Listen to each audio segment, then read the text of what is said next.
Hello दोस्तों, नमस्कार। मैं हूँ Rashmi, MEd gold medallist, NET qualified.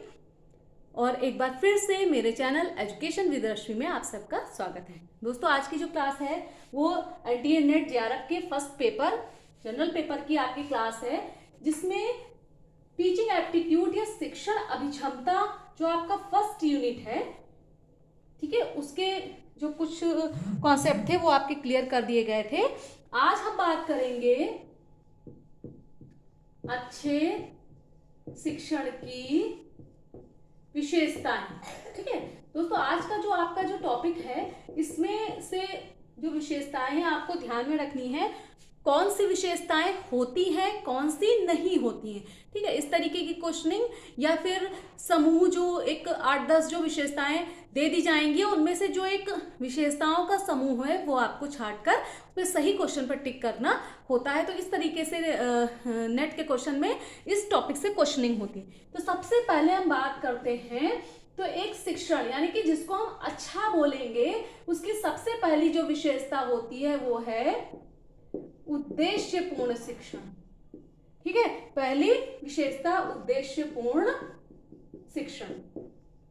ठीक है, ऐसा नहीं है कि आप क्लासरूम में गए और आपने कुछ भी बोल दिया और बोलकर पढ़ाकर क्लासरूम से चले आए। ठीक है, कोई भी विषय वस्तु आप सबसे पहले उसके क्या करेंगे, उद्देश्यों का निर्धारण करेंगे कि अगर ये विषय वस्तु बच्चों को पढ़ाई जानी है तो इससे किन किन उद्देश्यों की पूर्ति होगी, और शिक्षण कार्य के बाद उन्हीं उद्देश्यों का आपको क्या करना है, मूल्यांकन करना है और पता करना है कि निर्मित किए गए या बनाए गए उद्देश्यों में किस हद तक पूर्ति हुई है या फिर नहीं हुई है। ठीक है, तो सबसे पहली जो एक अच्छे शिक्षण की विशेषता बताई जाती है वो है उद्देश्यपूर्ण शिक्षण। ठीक, फिर आप बात करते हैं सुनियोजित शिक्षण।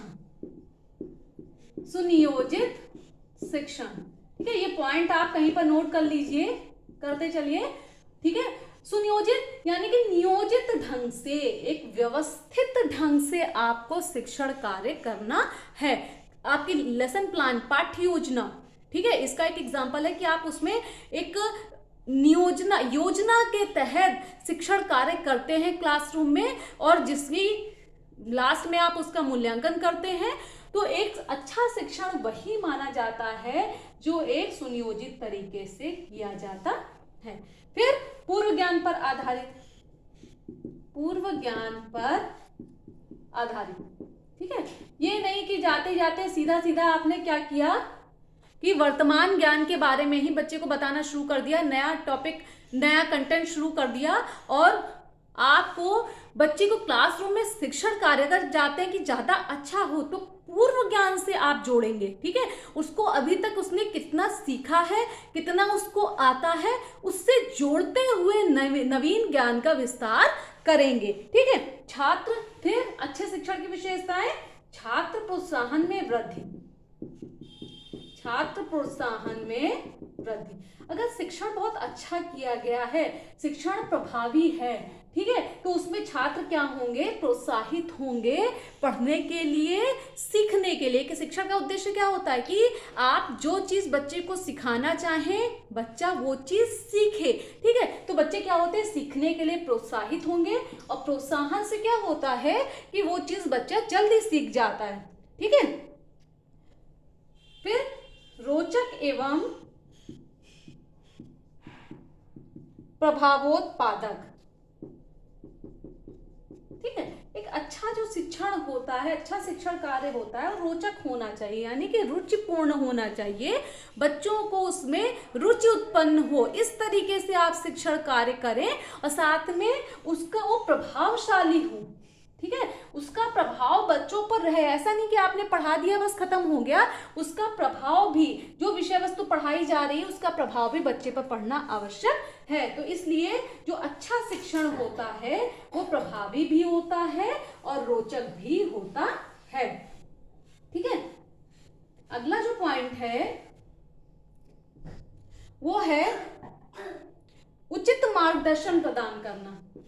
उचित मार्गदर्शन प्रदान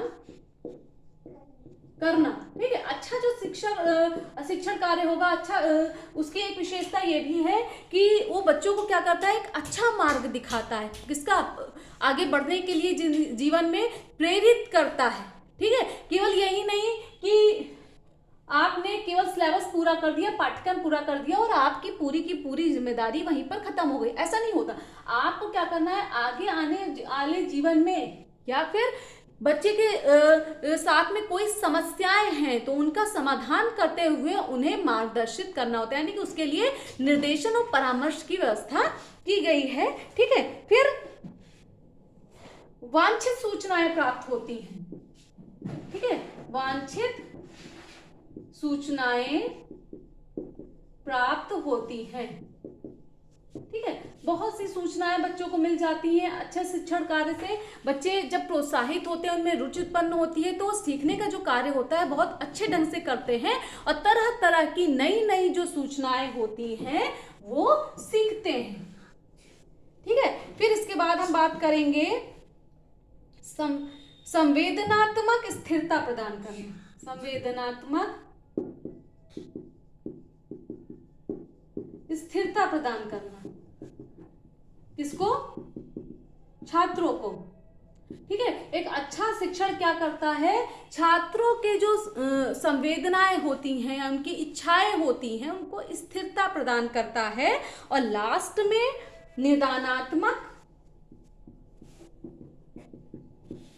उपचारात्मक,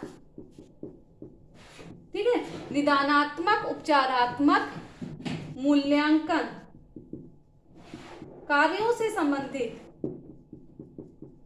ठीक है, ऐसा नहीं है कि केवल शिक्षण कार्य कर लिया और आपकी जिम्मेदारी पूरी तरह से खत्म हो गई। शिक्षण कार्य के दौरान उत्पन्न होने वाली समस्याओं का निदान करेंगे, छात्रों की समस्याओं का उपचार करेंगे और मूल्यांकन करना भी एक अच्छे शिक्षण की विशेषता बताई जाती है। तो ये आपको के पॉइंट थे एक अच्छे शिक्षण की विशेषता के, जिसको आपको ध्यान रखना है, पढ़ना है। ठीक है, और इससे आपके एग्जाम में क्वेश्चनिंग हो सकती है। तो ये आपकी 9 विशेषताएं थी, इनको कहीं लिख लीजिए, इनको याद कर लीजिए। उम्मीद है कि आगे आने वाले एग्जाम में ये आपके लिए बहुत आपको मदद करेंगी। ठीक है, तो आज के लिए बस इतना ही। अगली क्लास में हम बात करेंगे नए टॉपिक अध्येता की विशेषताओं की। तो उम्मीद है कि आपको ये समझ में आ गया होगा। मेरे साथ जुड़े रहिए, बने रहिए। आज के लिए बस इतना ही। धन्यवाद।